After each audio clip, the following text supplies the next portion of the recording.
ప్రాంత విద్యుత్ పంపిణీ సంస్థ ఇంధన పొదుపు వారోత్సవాలను పురస్కరించుకుని శనివారం అవగాహన ర్యాలీ జరిగింది.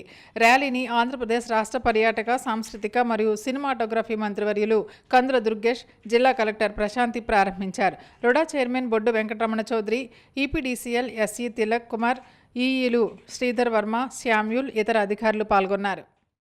సింగర్స్ ఫ్రెండ్స్ సొసైటీ 7వ వార్షికోత్సవాన్ని పురస్కరించుకుని ఇంద్రధనస్సు పేరిట ఆదివారం 5 గంటలకు ఆనం కళా కేంద్రంలో సినీ సంగీత విభావరి నిర్వహిస్తున్నట్లు సొసైటీ అధ్యక్షుడు ఆదిమూలం సాయిబాబా, కార్యదర్శి ఎంవి అయ్యన్న తెలిపారు.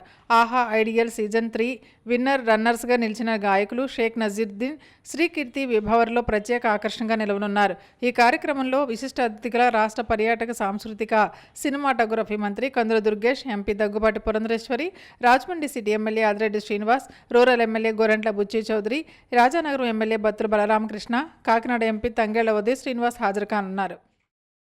హైదరాబాద్ సంధ్య థియేటర్ తొక్కిసలాట కేసులో అరెస్టైన ఐకాన్ స్టార్ శనివారం ఉదయం అల్లు అర్జున్ విడుదలయ్యారు.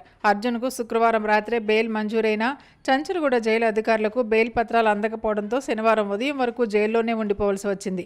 ఆయనకు 50,000 వ్యక్తిగత పూచీకత్తుతో తెలంగాణ హైకోర్టు 4 వారాల మధ్యంతర బెయిల్ను 50,000 వ్యక్తిగత పూచీకత్తుతో అల్లు అర్జున్కు బెయిల్ మంజూరు చేసింది. అల్లు అర్జున్ను పరామర్శించేందుకు పెద్ద సంఖ్యలో సినీ ప్రముఖులు ఆయన ఇంటికి చేరుకున్నారు. కాగా అల్లు అర్జున్ అరెస్టు కాంగ్రెస్, ఇతర పార్టీల మధ్య రాజకీయ విమర్శలకు దారితీసింది. ఏపీ నుంచి అక్రమంగా రవాణా అయిన 10 కోట్ల విలువైన ఎర్రచందనం దొంగలను గుజరాత్లోని ప్లాంట్లను పట్టుకున్నారు. 5 టన్నుల బరువు ఉన్న 155 ఎర్రచందనం దొంగల్ని కారును AP red sandals anti smuggling task force అధికారులు స్వాధీనం చేసుకున్నారు. గుజరాత్ పోలీసుల సాయంతో 3 స్మగ్లర్లను అరెస్ట్ చేశారు. ఎర్రచందనాన్ని నిందితులను ఏపీకి తరలిస్తామని అధికారులు వెల్లడించారు.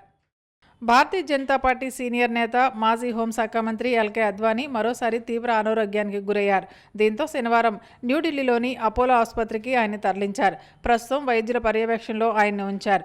అయితే ఆయన ఆరోగ్య పరిస్థితి ప్రస్తుతం నిలకడగా ఉందని ఆసుపత్రి వైద్యులు వెల్లడించారు. 97 సంవత్సరాల అద్వానీ వయసు రీత్యా ఇటీవల పలుమార్లు తీవ్ర అనారోగ్యానికి గురవుతున్నారు.